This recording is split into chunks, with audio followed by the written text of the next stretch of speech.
Hello and welcome back to another video. Say hello. Welcome back to my channel. My name's Lila if you don't already know, and on my channel we talk about all things sustainable and slow living and being a parent. Today's video, 10 minimalist toy hacks. You trying to drink mummy's cup of tea? Please. Oh, it's nice. Oh, it's all gone, I'm afraid.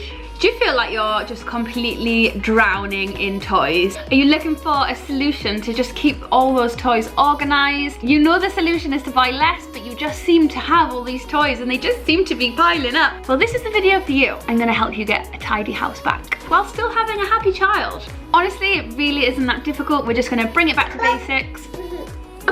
This video isn't probably what you think it's going to be about. This isn't about clever storage and hiding things and how to organize it and how to teach a child to tidy up. This is more prevention. This is about how to create a minimalist toy haven rather than... It's messy! Oh, she's just doubted me. I hope you enjoy this video. Hope it helps. As usual, feel free to drop some comments below. Morning! Any video suggestions, pop them down there. And if you'd like notifications on when I've uploaded more videos, feel free to subscribe. No. Oh, okay. I would say we're definitely journeying towards minimalism, but I do feel like we've nailed the whole minimalist baby thing. So I'm not gonna ramble on because I know you just want these tips, and I'm just gonna jump straight in. Number 1, toy rotations or toy swaps. It keeps things interesting. It means you can have less out instead of all of the toys out at once. You might notice that your child gets disinterested, a little bit bored. They're walking around, you're looking at all these toys thinking, why can't you play with any of these? If everything is out on shore and they're becoming bored, put, let's say, half of the toys that you have away in a box, away out of sight, stored nicely. It means you have less out. When you feel like your child is becoming bored, you do a swap around, take those toys, and voila, the child is interested again. Even if it's toys that they've had before, just not having them for a while, they'll become re-engaged with those toys. The same principle for doing a toy swap. So it could be with some friends, it could be with some family members. It's the same sort of thing as I spoke about in my other videos about circulating clothing. So circulate those toys. One, it's going to be great for the environment because they're not turning into single-use toys. They're getting reused and reused and reused, and your child isn't going to be bored. We may have to pause the video. I gotta read a book. Tip number 2, avoid one-use toys. Avoid single-use plastic, yes, but also avoid single-use toys and strive for open-ended toys. Ah! What do I mean by that? Imagine you had a toy that literally just had like one button and that button sang a song. All that child is learning is how to push a button on and off. All they're learning is cause and effect. I push this button, the song sings. Ah, okay. I push that button, the song sings. Ah, oh, okay. I push that, ah, okay. Bored. Open-ended toys are things like wooden bricks or animal figures or treasure baskets. These are things that there's so many different things your child can do with them that they are gonna last so long. Like, imagine, you know, your bag of wooden bricks. That's gonna last like their entire childhood, discovering the shapes and like a little bit of balance. But then as they get older, it's imaginary play. They're gonna build castles, they're gonna build little villages. Hold it. Older. I'm not sure what you're saying, honey. She's just learning how to talk. Tip number 3 is all about gifting. So birthdays, Christmases, this could be another whole topic.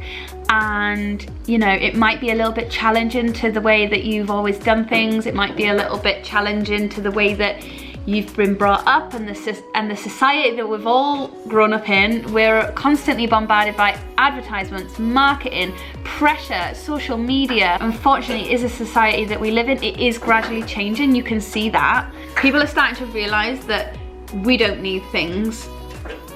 Things is not what is making us happy, and actually things in great amounts is what's destroying our environment, the production of these hundreds of things. Christmases and birthdays are the worst for it. They just do not need that amount, especially as babies. Do you? You don't need things, do you? Babies. Babies. Babies. Babies. Should mommy have the babies? No. Oh! I know that there's pressure from all angles to go overboard and to spoil your children, but all they need is your presence and your love and your guidance. They do not need all these plastic things. So really just maybe sit down with your partner and your family and reevaluate, why do we feel so drawn to over purchase? So there's really cool things that you can do. I've heard of something they want, something they need, something to wear, something to read. That's really cool. Each family can do it their own way, but it is just reevaluating and gifting less. Tip number 4 is no duplicates. You might be thinking, I'm not stupid. Why would I buy 2 of something I have? Maybe not exactly the same toy, but let's do an example. Let's say you have a doll. Do you really need another doll? Or is the one doll enough? This is just an example. Or let's say your child's a little bit older, like I'm obviously talking from experience with a toddler, so it's me buying on behalf of her, but let's say you have an older child that's like, oh, but I want this. I don't know, what are cool dolls nowadays? I don't know. Let's say a baby born, is that cool? I have no idea. That was cool when I was little. And they already have a doll that they've played with for God knows how long. Think of a process of how to get rid of the old doll. So is it that you're gonna donate it to a charity shop? Is it that you're gonna pass it along to another family member? I think the important thing is to teach your child appreciation and gratitude for the things that they already have. To teach them about attachment, and actually they don't need to. They can move away from something that they've loved and they can let it go and somebody else can love it. And I think that's a great thing to teach children as well. Yeah, definitely avoid duplicates. Obviously the doll was just an idea, but this does happen a lot. And I imagine if you went around and looked at all the toys that you have in the house right now, you'll probably find a lot of duplicates. Let's say you'll probably find a whole box full of like toy cars, but did they need that whole box of toy cars? Probably not. You show how? Oh, well done! Well done! Good girl.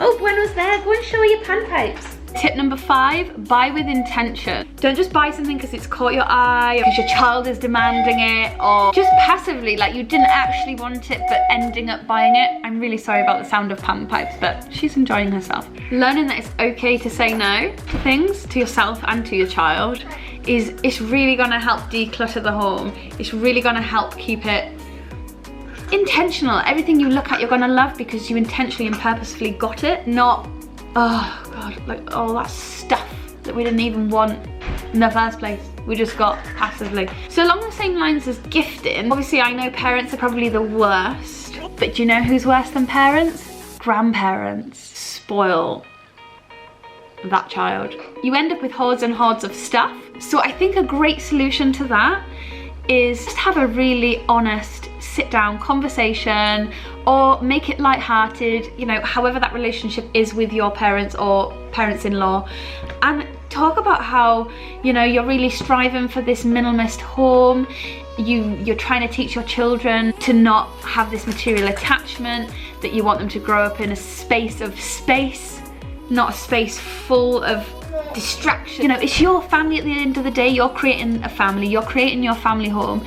You have the right to put forward to external people what your values are in your home. And if you are adopting minimalism, then that is a key, you know, that's a key aspect of your home. Using non-toy toys, things like cardboard boxes, empty jars filled with things, cutlery, pans turned into a drum set, vegetables. They like playing with vegetables. Non-toy toys, basically, things around the house that have already got their place in the house, but you can turn them into toys. It's great for the imagination as well. I also read something that said you can either give a child a toy aeroplane, or you can give them a pencil and a ruler and they'll turn that into an aeroplane.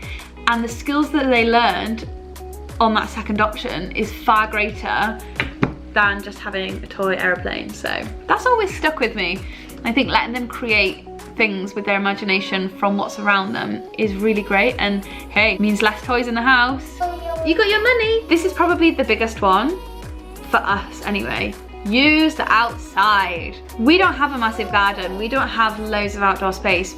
We have a yard. I don't know what you call that where you're living. Just a walled space. But hey, it's got a big trough full of soil. We've got plant pots, we've got shovels, she's got a slide and a bike out there. There's plants out there. The rabbit is out there.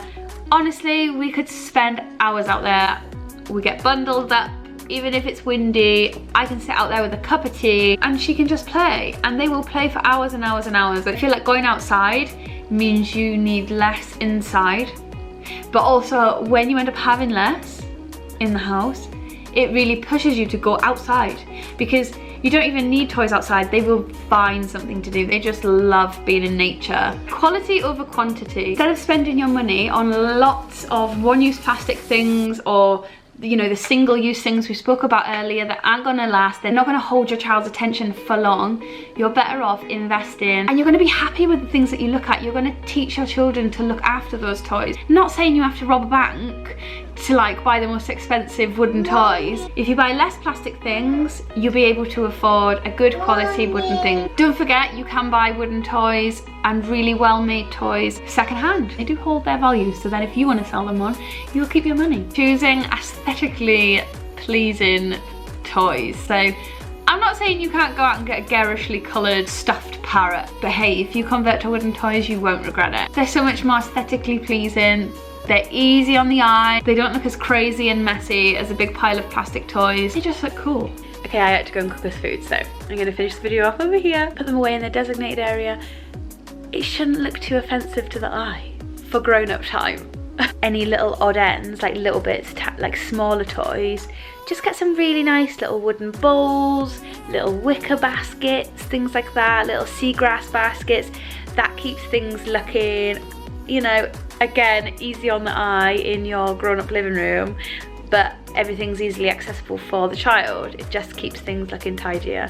But I did say I wasn't going to go too much into storage and organisation. I really hope you enjoyed this video, guys. I hope it is helpful. Like I said earlier, I hope it's more about instilling principles into you moving forward rather than just trying to organise chaos. But yeah, I mean, we're by no means perfect. Any comments, drop them below, and I will see you in the next video, guys. See you soon.